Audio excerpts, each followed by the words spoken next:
Welcome to this recording of Self-Analysis, Key to the Mastery of Life. This insightful discourse was originally delivered by Paramahansa Yogananda at the First Self-Realization Fellowship Temple in Encinitas, California, on November 6, 1938. We are honored to share his divine insights and timeless wisdom with you today. Let us leave the confines of ego and wander in the vast fields of soul progress. As time is marching on, so must your souls march on to a greater expansion of your life in spirit. The initiative to undertake your most important duty in life is often buried beneath the accumulated debris of human habits. You must free yourselves from their stultifying influence and start to sow the seeds of the success that you desire. Life is worthwhile when you are accomplishing the most essential work, which is to find out the meaning and true values of your existence. Man should be instructed by this cosmic motion picture of life. It is not being shown without a reason. Each day, we behold different scenes, and each day has a lesson to teach. You are meant to learn the lesson by concentrating on the supreme purpose of human existence, to know who is behind your life. Without self-analysis, man leads robot-like life. Millions of people never analyze themselves. Mentally, they are mechanical products of the factory of their environment, preoccupied with breakfast, lunch, and dinner, working and sleeping, and going here and there to be entertained. They don't know what or why they are seeking, nor why they never realize complete happiness and lasting satisfaction. By evading self-analysis, people go on being robots, conditioned by their environment. True self-analysis is the greatest art of progress. Everyone should learn to analyze himself dispassionately. Write down your thoughts and aspirations daily. Find out what you are, not what you imagine you are, because you want to make yourself what you ought to be. Most people don't change because they don't see their own faults. Everyone is the product of his heredity and environment.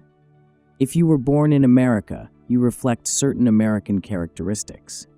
If you were born in China or England, you are likely to reflect the interests of those nationalities. Your environment is the result of your true heredity, the traits and desires acquired by you in past lives. This heredity of past incarnations has led to your being born in the particular family and environment in which you now find yourself. When we read about the families of important people, we often note that sons of great men are not necessarily of the same mental caliber as their fathers. This failure of biological heredity in man raises a great doubt in our minds. Why don't we find the same results in human life that we observe in the plant and animal kingdoms, where good pedigree usually produces good offspring? We must probe the inner life of man for an answer. Traits from past lives influence us now. In a literary family, it is not unusual to find a boy who doesn't like literature at all. He has been brought up with literature-loving companions, yet has no affinity for it. Why? Environment or heredity in the ordinary sense does not explain it. But beyond these factors is reincarnation. We are born into a particular family because of certain characteristics that are similar. But every person in a family is an individual soul who brings his own distinctive traits from his past lives. Hence, there are always some biological hereditary resemblances in families, yet each person is different in character. A man takes birth in a certain family, a particular social and national environment, owing to specific causes, his own past actions. Therefore, man is the architect of his own destiny. One can almost predict what he will be in his next life by analyzing his dominant interests and habits in this one. Whatever you have done, you can undo. So self-analysis is important for the progress of the soul. Let us suppose that tragedies have been your favorite reading for many years, and that you naturally feel you will continue to enjoy them for the rest of your life. But if you analyze yourself and see that you are becoming morose from constant reading of this type of literature, you will wish to form a new habit of perusing inspiring spiritual books. By doing so, you will change the course of your life. We can alter ourselves very quickly with strong determination, but without it, one does not change effortlessly or in a minute the habit patterns of years. To eradicate a habit of long standing, you must apply the full strength of your determination in counteractivity until the bad habit is worn out. Most persons don't have the necessary patience, but everyone should feel encouraged by this truth. Whatever you have created or done, you can undo. When you analyze what you are, have a firm desire to banish your weaknesses and to make yourself what you ought to be. Don't allow yourself to be overwhelmed with discouragement at the revelation of your shortcomings that honest self-analysis usually brings. A theory has been advanced that thought is a product of the endocrine glands. Such a conception is unfounded. Flesh cannot produce thought.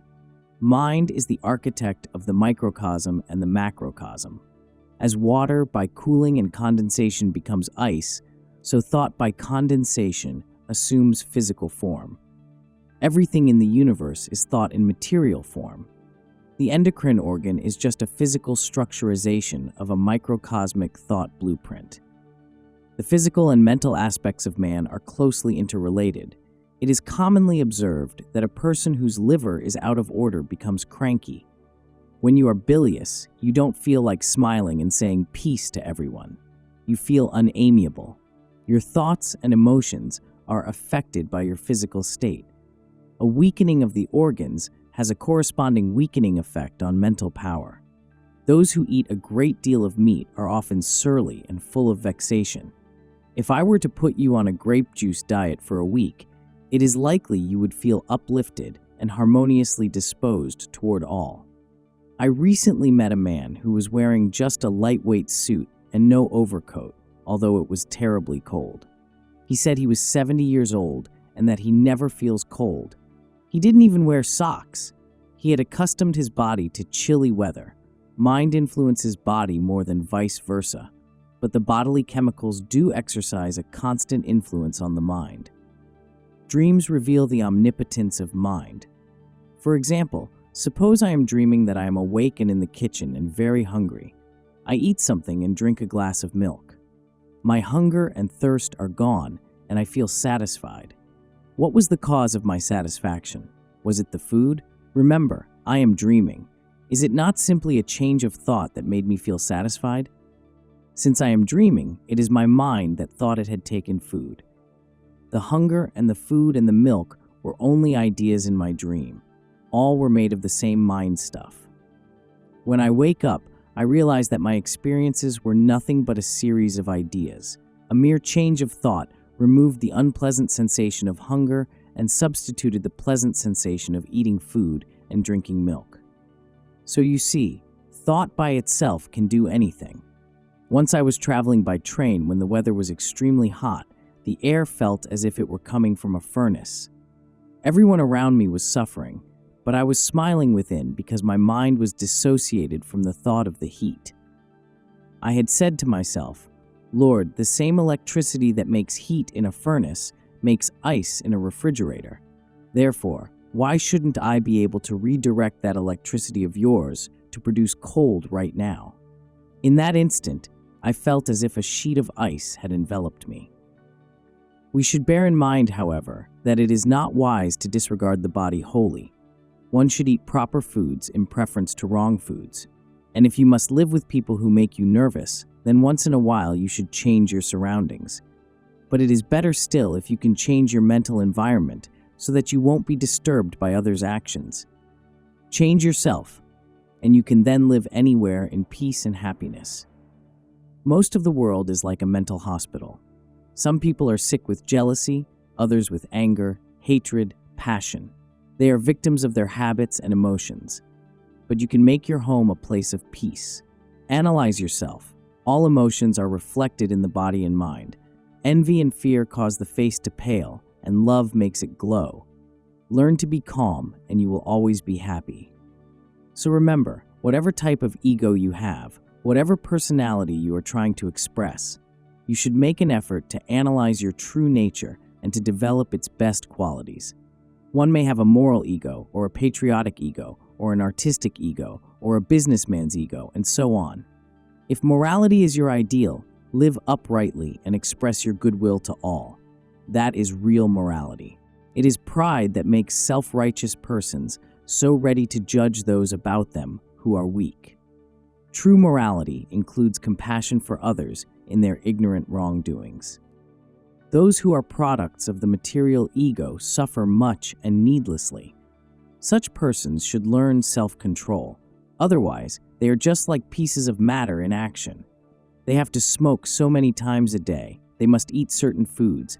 They always get a headache if they miss their lunch. They can sleep only in a particular kind of bed. It is all right to utilize creature comforts, but never be enslaved by them. If you are a cross between an intellectual and a materialistic ego, that is better. But unless you develop and maintain a balanced nature, intellectually, materially, and spiritually, you are not going to be happy.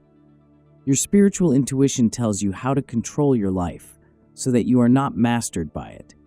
It is unwise to let the materialistic ego govern your judgment. Plain living and high thinking should be your goal. Learn to carry all the conditions of happiness within yourself by meditating and attuning your consciousness to the ever-existing, ever-conscious, ever-new joy, which is God. Your happiness should never be subject to any outside influence.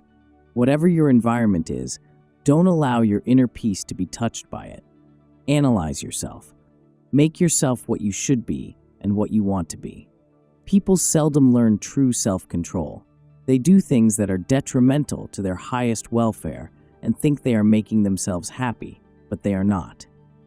To be able to do things when and because you ought to do them, and to refrain from doing what you know is injurious, these are keys to real success and happiness.